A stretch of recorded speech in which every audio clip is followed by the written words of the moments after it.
2015 Audi A3 is a rather important car for the automaker. They're reaching out to a new segment. They're offering them what they claim is the same level of luxury you can expect from the other cars in the brands, and they're doing so at a price that's extremely competitive. But does it pay off, and will it work? It's tough to say until you dive into it, and that's what we're going to do, because we've come up here to Northern California where there's some amazing roads, some general driving stuff to balance it out, and some lovely views. We're going to take those views in from the front seat of the all-new A3 sedan.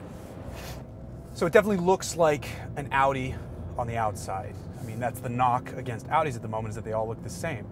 But what's important, I think, to draw the customers in is what's offered on the inside. And the answer is kind of surprising because they're offering up a bunch.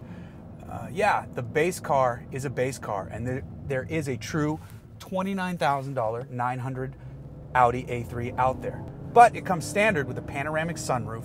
It comes standard with the S-tronic gearbox, which is the only gearbox offered, and it also has LED daytime running lights and this 7-inch MMI screen up here, which comes out of the dash and looks better than the Mercedes unit, which is just kind of tacked on there.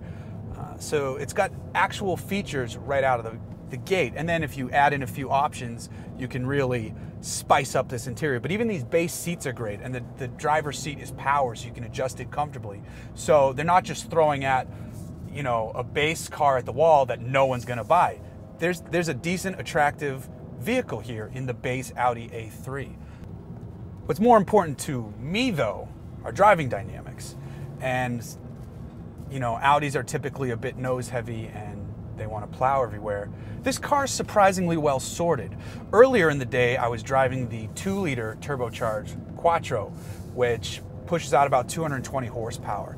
I've hopped into the 1.8T, which is around 170 horse, and it's front-wheel drive.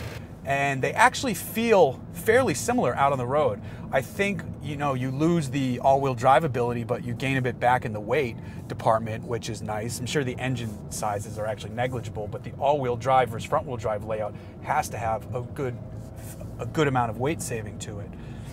So it's reflected in a car that it feels just as light and surprisingly sprightly as the 2-liter Quattro.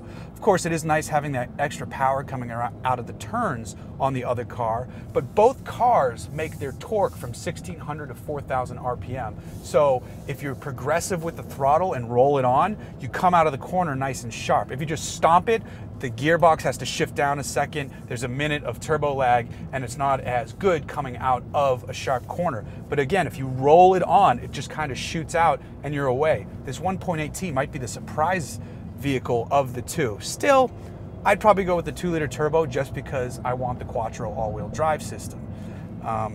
You know, if I go on road trips, if I take the car anywhere where there's inclement weather, I'd prefer to have that. Yes, I know you can make a big difference with just having winter tires, but I live in Southern California. I'm not going to put winter tires on a car. So what does Audi have on its hands here with the A3 sedan? Is it a hit?